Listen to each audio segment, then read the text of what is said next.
Yung word na everlasting sa Jeremiah 31:3. Sa original Hebrew, ang ibig sabihin yan, the word is olam. Sabi natin, olam. Ulam. Madaling tandaan.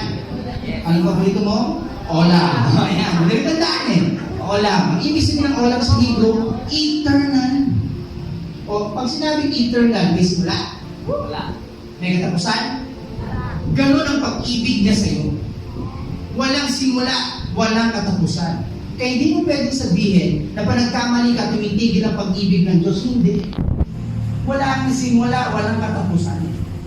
I say amen. Ganon ang pag-ibig niya sa atin. Eternal. I say. Kaya nga sa kasal, sa wedding, ito, tulad dito. Pag kinakasal, in-explain mo itong bakit may sinseng. Kasi nga bilog siya walang simula. Ganon ang pag-ibig ng Diyos sa iyo Kaya hindi mo pwedeng sabihin na minahal na kasi ako ni Lord kasi nag-serve ako sa Kanya. Uy, hindi ko pa pinapanganak, mahal ka niya.